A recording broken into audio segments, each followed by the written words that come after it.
Next is D to G. It's all about PDCA cycle. So, what is PDCA cycle?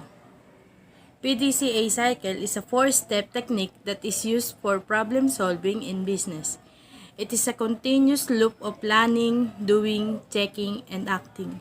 Originally developed by American physicist Walter A. Shehart during the 1920s. The cycle draws its inspiration from the continuous evaluation of management practices and management willingness to adopt and disregard unsupported ideas. How PDCA cycle works. The PDCA cycle can help differentiate a company from its competition, especially in today's corporate world where anything that can help them streamline their processes to reduce costs, increase profits, and improve customer satisfaction can offer an advantage. P means plan. It provides the framework from which to operate. Importantly, it should reflect the organization's missions and values.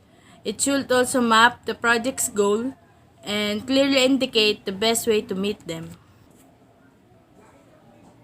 D means do. This is step where the plan is set in motion. The plan was made for a reason, so it is important for players to execute its outline.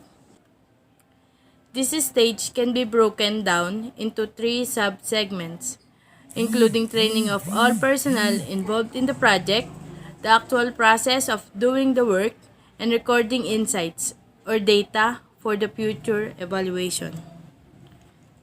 C means check. Typically, there should be two checks throughout the project. First, checks should be done alongside implementation to make sure that the project's objectives are being met.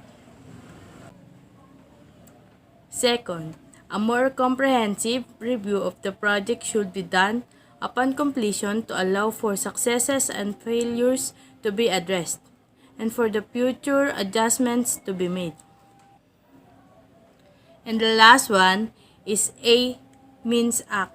Corrective actions are made in the final step. Once past mistakes have been identified and accounted, the PDCA cycle can be refined and repeated anew in the future, perhaps to better results under new guidelines.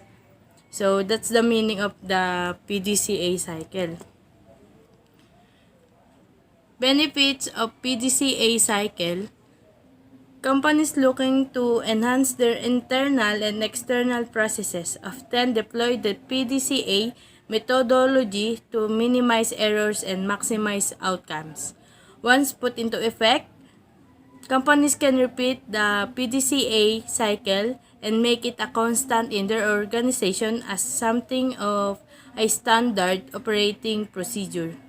That's one of the four stages is to deploy corrective actions, make the methodology ideal to strive for continuous improvement. That's all. Thank you. Thank you.